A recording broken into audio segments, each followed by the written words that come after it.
Yeah, let's talk a little bit about your boxing. Well, it's a very simple story. My parents despised boxing with a passion, and I was a 12-year-old kid who read a book by Gene Tunney, a former heavyweight champion, great heavyweight champion, and I got the bug, and I was a maverick anyway.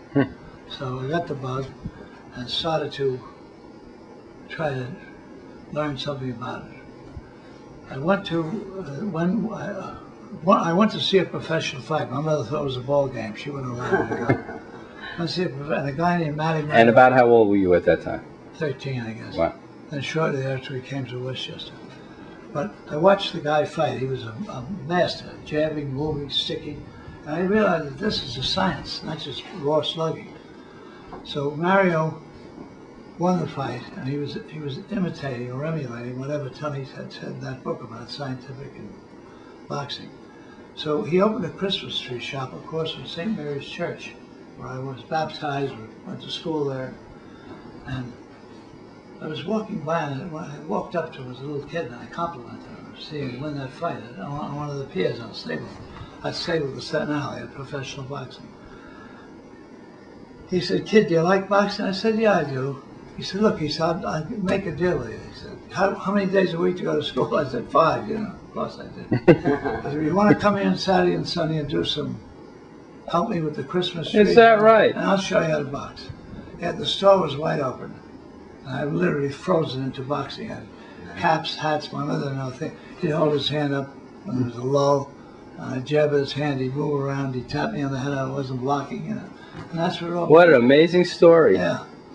And then I wanted to continue when Christmas was over, some of the lessons. So I went to the Catholic Youth Organization in New York.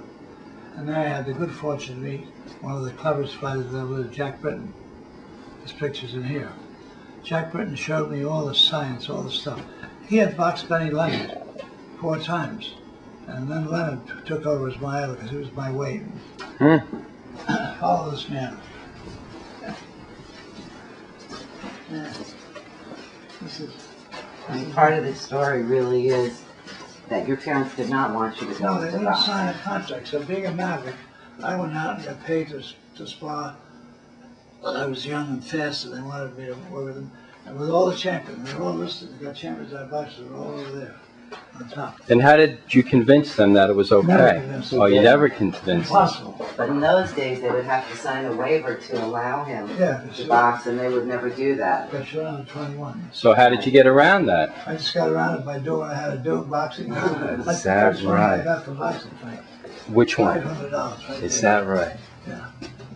It's an interesting story and somewhat. Tell me about that. Huh? That was, I boxed a week at Stillman's with Lou Ambers, the lightweight champion. There's the second one out in there, right there. That's all. And boxing got there, and then we did an exhibition 6-round fight for the St. Simon's Stock Church to raise money in the Bronx, big church. And that's what we did. And then I walked into this manager's office in the Strand Building on Broadway. And it's Al Wild. He's a famous manager. He managed Marciano. He managed 4 champions. He was shrewd, cunning, but smart. You know. So he opened his desk drawer.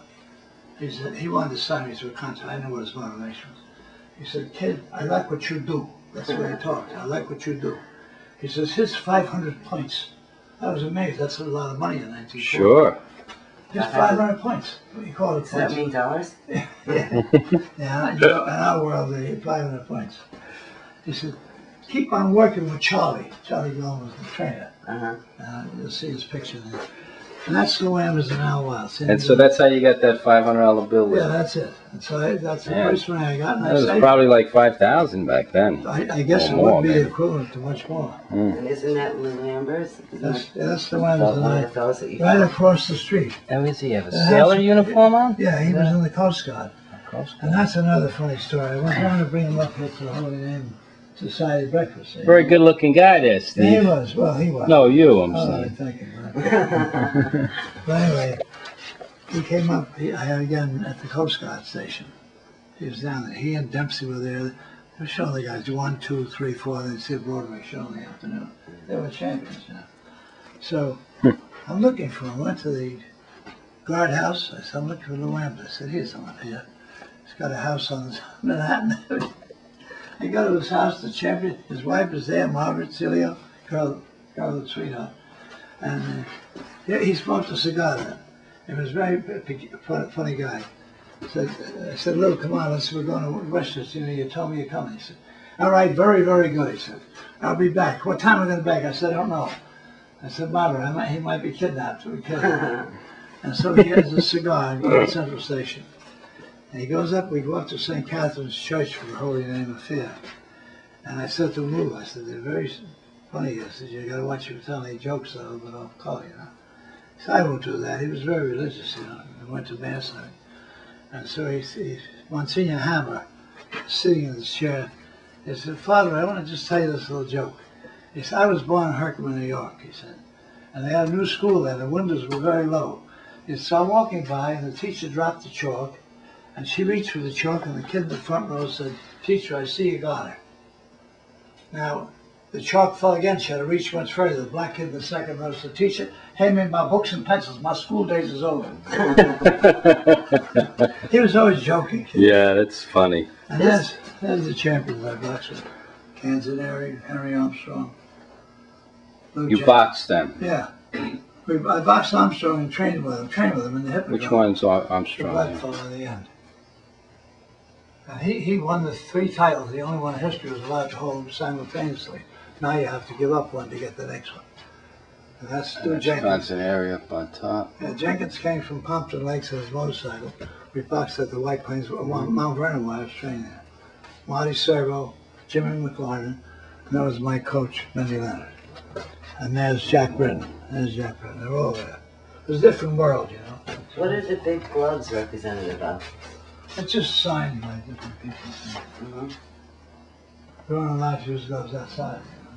See, can you? Steve, I think we Yes, could end up just- spending several years up here. I guess you could, but